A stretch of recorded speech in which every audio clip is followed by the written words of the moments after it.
pulses and grooves were, like the attitude he took toward life, techniques that allowed obsessions and tics to coexist.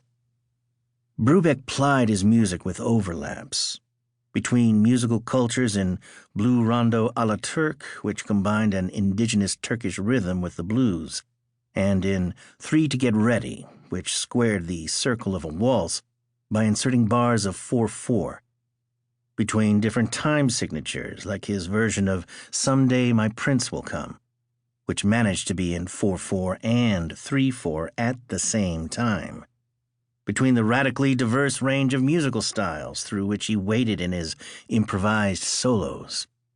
No sweat as Liszt flowed into James P. Johnson. And time also meant time signatures. Take 5 in 5/4 time, Blue Rondo a la Turk in an asymmetrically arranged 9/8, Unsquared Dance in 7/4. Before Brubeck, no jazz musician had worked so consistently or so successfully with extending metric possibilities. For all their bold innovations and harmonic daring, Charlie Parker, Dizzy Gillespie, and Thelonious Monk, the occasional waltz aside, kept to 4/4 time, but Brubeck's experiments with time signatures became his calling card. In the U.S., May 4, 5/4, has become an unofficial Dave Brubeck Day and Twitter meme, and Tchaikovsky might have composed a famous waltz in 5/4 time in his Pathétique Symphony. But Brubeck came to own the idea of 5/4 time in the way that Van Gogh owned the sunflower and Philip Glass the arpeggio, which meant he owned nothing at all. Anyone can paint a sunflower or play music in any time signature they like, but Brubeck's 5/4 time stuck in the public imagination to the point that he and it became inseparable.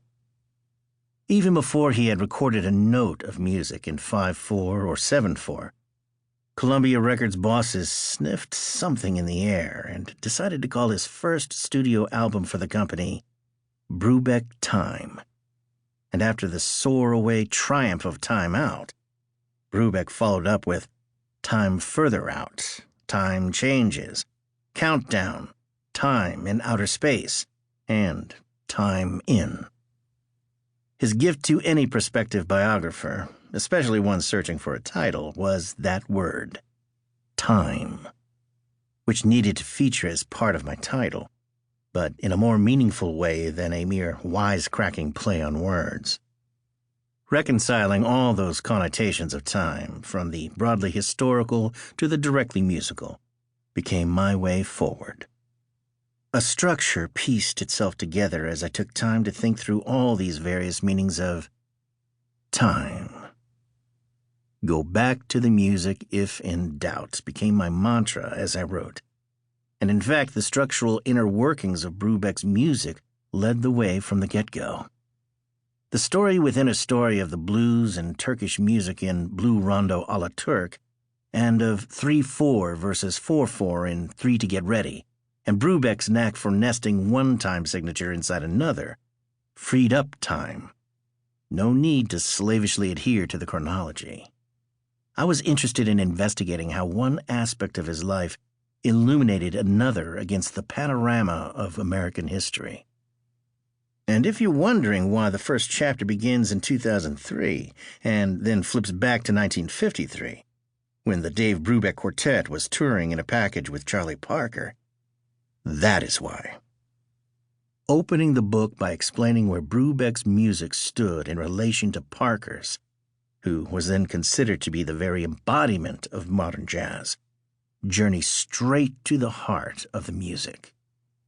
And another reason to cut direct to the chase, leaving Brubeck's birth until later, was that I didn't want to wait for the chronological narrative to catch up with my own role as an embedded reporter. In 2003, I shadowed the Dave Brubeck Quartet, then featuring Bobby Militello, Michael Moore, and Randy Jones, during a 10-day tour of the UK. I couldn't make every gig, but as the quartet traveled between their rented apartment in Maida Vale, West London, and Brighton, Southend, Manchester,